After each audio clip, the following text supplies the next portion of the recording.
Herkese selam. Sosyal desteklere göre yeniden her vlog çekeceğim. Go to school vlog. O zaman canım başlayalım.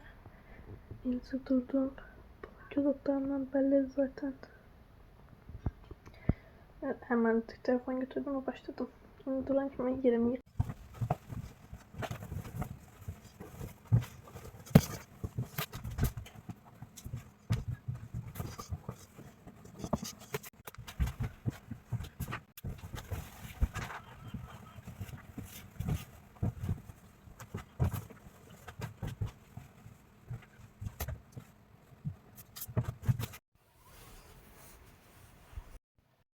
ben duranda saat 6:15 idi. İndi 6:22'de.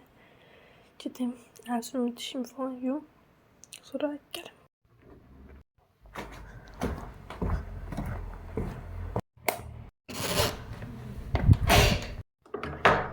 Saçımın halı şaka dur. Axıra fikir verməyəcəksə, motor götürüb onun səsidir. İndi isə Ərzurum'u yuyacağım. Gəlin başlayaq. Ama siz bunu 2 qısım.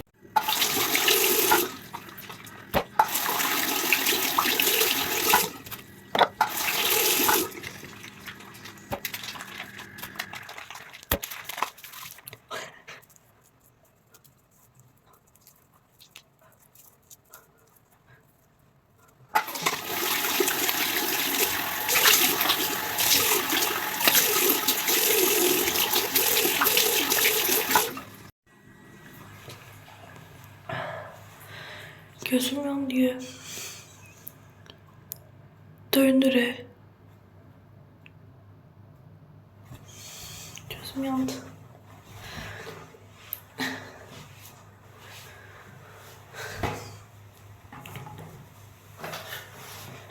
İndişe diş mi?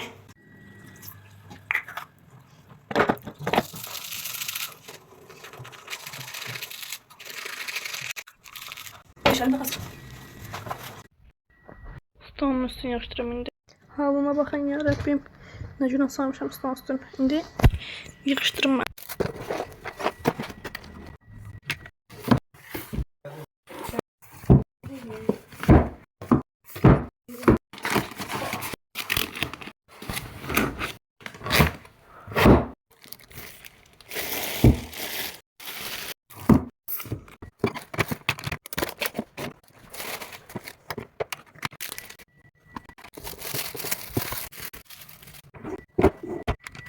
Şimdi 6:46'dan ben gideyim yemek yiyeyim.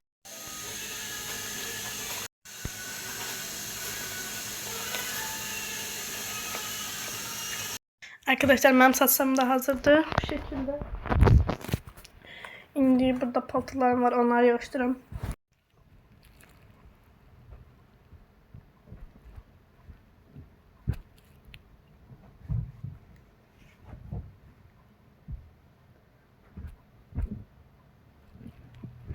Süperler. Şimdi dolaplarımı giydim. Tamam, dolabımı da giydim. Buna koyayım belə. Eve gələndə şey deyərəm. Bu şəkildə bir şey qalmadı, düşünürəm. Bacım yedi. Duxlanım bir də.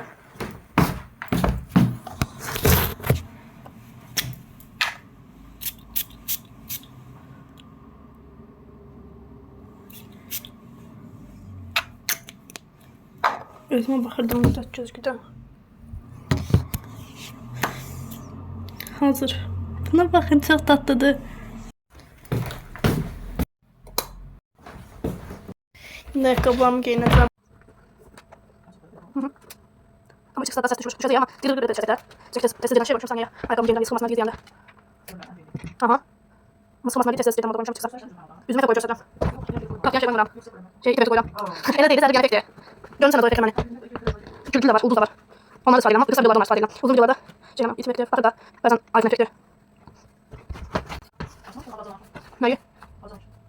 Ben bir de verdi o. Bana mısın? Koy görmüşüm acaba. Ama koymuşum bana koydum acaba. Size satmayayım. Senin de bir alıp onu koymuşum diye. Yani sanmayayım onu yazın. Bu şekilde. Saat 7:29'dur. Mənim getməyimə 1 dəqiqə qalıb. Ona görə sizdən sağollaşıram. Kanalıma abunə olub videoma like atmağı unutmursunuz. Sağ olun. belə videoların davamı gəlməsi üçün yorumlara yazın və bu videoya cəmi çox az deyəcəm 20 like gəlsə bunun part 2-si falan, yəni getdikcə gələcək axşam vlog falandır. Ona görə abunə olub like atmağı unutmayın. Sağ olun.